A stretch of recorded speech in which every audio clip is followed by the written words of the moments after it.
Today has been a long and exhausting day. The sky is already dark as I leave the office. The moonlight shines dimly, giving a serene atmosphere around the city. I start my journey home, traversing the streets I usually take every day. However, tonight seems to be different. I opt for an alternative route home to avoid the traffic on the main road.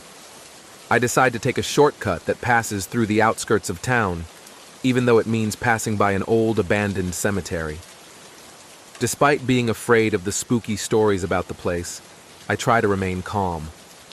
I just need to get home quickly and rest. The stillness of the night is adorned with the rustle of the wind and the sound of dry leaves crunching beneath my steps. The streetlights, few and far between, make the road seem even darker. My heart is pounding, but I try to stay focused on the journey home. As I approach the cemetery gates, my fear intensifies. The gate is wide open, giving the impression that I am welcome to enter. I know I shouldn't be afraid, but there's something unsettling about the silence of the place. Despite my ominous feelings, I enter the cemetery. My car crawls slowly amidst the rows of graves, which resemble dried-up trees in the midst of the dark night. I try not to think about the stories I've heard of ghosts roaming here. However, fate seems to have a different plan for me. Suddenly, my car comes to a sudden stop. The engine dies, and the indicator lights flicker. I try to restart it, but all my efforts are in vain. I feel trapped amidst the cemetery, and my fear reaches its peak. As I step out of the car to see what's wrong, I feel as though something is watching me from the darkness. I turn around quickly, only to find my greatest fear becoming a reality. In front of me stands a figure that is otherworldly. Its face is pale, its eyes empty, and its hands outstretched towards me in a slow yet terrifying motion. I am speechless, frozen in fear. It feels as though I cannot move or speak. The ghost draws closer, and I can feel its chilling presence.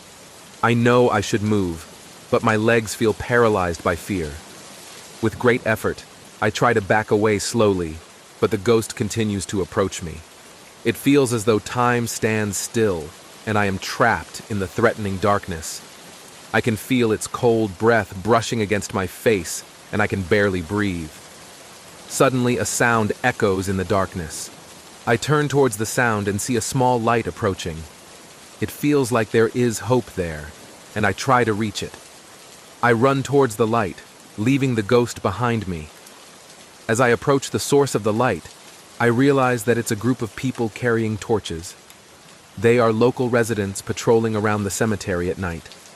They are surprised to see me there, but quickly offer their help. I tell them about what I experienced, but they just smile and nod. They tell me that the cemetery is indeed known to be haunted, but the ghosts there won't harm anyone unless provoked. I feel relieved to hear this, although I still tremble from the experience I just went through. With the help of the locals, I managed to fix my car and continue my journey home. Although the experience still haunts my mind, I know that I must keep moving forward. Darkness may always be around us, but we must learn not to let it control our lives. As I finally arrive home, I feel relieved to be able to rest in a safe place. I promise myself that I will never forget that night, but I also know that I must keep moving forward. The darkness may be frightening, but I won't let it dominate my life.